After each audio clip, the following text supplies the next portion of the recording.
Hi, this is Rebecca. Welcome back to Glamour Caffe, the place where we talk about habits, emotions, success, and building a life with gentleness and courage. Today's topic is very personal, and even though many of us experience it, we rarely talk about it openly. We're going to dive into that strange inner voice that whispers, "You don't deserve this. You just got lucky." Soon they'll realize you're not really that good. Sound familiar? That's what we call imposter syndrome. So go ahead and make yourself a cup of coffee or tea. Find a cozy seat. Let's have an honest but soft conversation. What is imposter syndrome? Imposter syndrome is when we struggle to believe that our success is truly ours. Instead of feeling confident, we think, they made a mistake giving me this chance. It wasn't really me, just good timing. Soon someone will find out I don't know what I'm doing.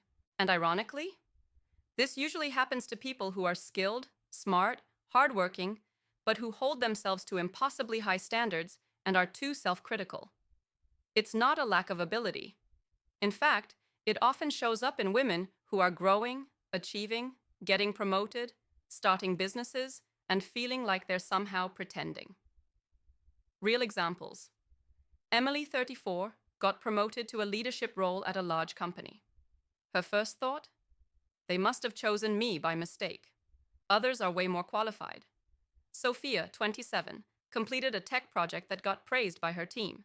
She said, "It wasn't me. Everything just lined up. I got lucky." Even Michelle Obama has spoken about feeling like she didn't belong in elite spaces, even though she worked incredibly hard to be there. So if you've ever felt this way, you are not alone. Where does it come from? Let's look at what fuels imposter syndrome. Perfectionism, you think you need to be flawless to deserve praise. Comparison, you only see others' successes, not their struggles. Lack of role models. Women are still judged more harshly in leadership. Upbringing. Maybe you heard growing up that you shouldn't brag or draw attention to yourself. All of these messages can create that deep-rooted belief that I'm not enough. But here's the truth. That feeling is not who you are. It's a learned thought, and it can be unlearned. How to deal with imposter syndrome. Here are a few gentle, practical steps to shift your mindset. 1. Notice your inner voice. When you catch yourself thinking, "I'm not good enough," pause and ask, is this fear or fact? Try to reframe. I worked hard for this. I showed up and gave my best. This wasn't an accident. 2. Write down your wins. Keep a journal of your small and big successes. 1 line a day. 1 proud moment. This builds proof for your brain. 3. Talk about it. Share how you feel with a friend or mentor. You'll be surprised how many amazing women around you feel the same way. It instantly reduces shame. 4. Practice receiving compliments. When someone says, "Great job," don't dismiss it. Just say, "Thank you. That means a lot." 5. Don't wait to feel ready. Confidence often comes after the action, not before. You don't need to be 100% certain to move forward. 6. Celebrate your success.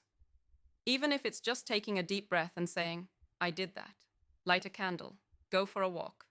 Let yourself feel proud without apology. What matters most? You don't need to be perfect to be deserving. You don't need to have all the answers to grow. You're not here by accident. You are allowed to feel joy in your success. You are allowed to own your strength, your talent, your story, even if your voice shakes, even if doubt shows up. That doesn't make you fake, it makes you human. Closing thoughts. Thank you for spending this time with me in Glamour Caffe.